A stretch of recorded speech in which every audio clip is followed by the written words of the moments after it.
নাহমাদুহু ওয়া নুসাল্লি আলা রাসূলিহিল কারীম, আম্মা বা'দ। প্রিয় দর্শক, আমরা পূর্বে বলেছিলাম যে মিথ্যা মানুষকে জাহান্নামে পর্যন্ত পৌঁছায় দেয়।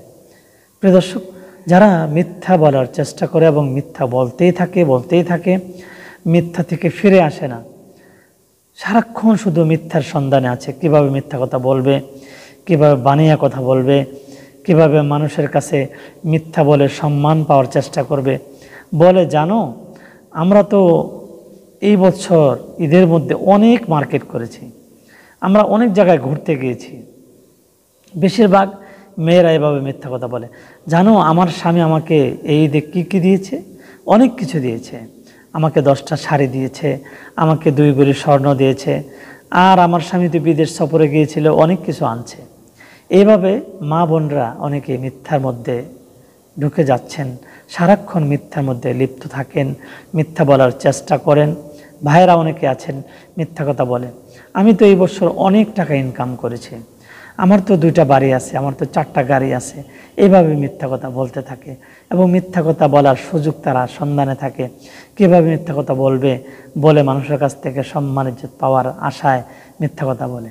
প্রিয় দর্শক, এই হাদিসের মধ্যে উল্লেখ হয়েছে, যারা সারাক্ষণ মিথ্যা কথা বলার চেষ্টা করে এবং মিথ্যা বলতেই থাকে, সারাক্ষণ শুধু মিথ্যা নিয়ে চর্চা করে, মিথ্যা বলার জন্য চেষ্টায় লিপ্ত থাকে, মিথ্যা কথা বলে, এ ধরনের মানুষগুলো আল্লাহ তাআলার কাছে তখন মিথ্যুক বলেই গণ্য হয়ে যায়। নাউজুবিল্লাহ।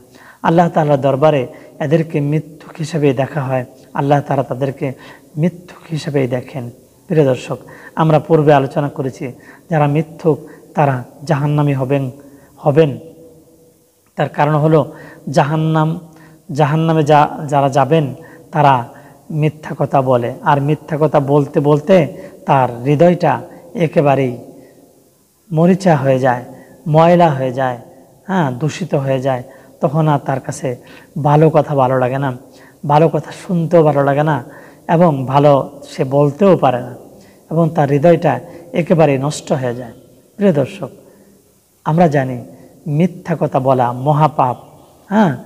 তাহলে আমরা আজকে যে জানলাম, সহিহ মুসলিম শরীফের হাদিসটি বর্ণনা করেছেন হযরত ইবনে মাসউদ রাদিয়াল্লাহু তাআলা আনহু। তিনি বলেন, নবীজি সাল্লাল্লাহু আলাইহি ওয়াসাল্লাম বলেছেন, যারা সার্বক্ষণিক মিথ্যা কথা বলতেই থাকে, মিথ্যা বলার চেষ্টা করে, আল্লাহ তাআলার দরবারে তাদেরকে মিথ্যুক হিসাবে গণ্য করা হয়। নাউজুবিল্লাহ। প্রিয় দর্শক, আল্লাহ তাআলার দরবারে আপনার আমার নাম যেন মিথ্যুক হিসাবে গণ্য না করা হয়, মুমিন এবং সত্যবাদী হিসাবে যেন আমাদেরকে ধরা হয়। আমরা মিথ্যা কথা ছেড়ে দেব এবং সত্য কথা বলার চেষ্টা করব, জাহান্নামকে ভয় করব এবং মৃত্যুকে ভয় করব।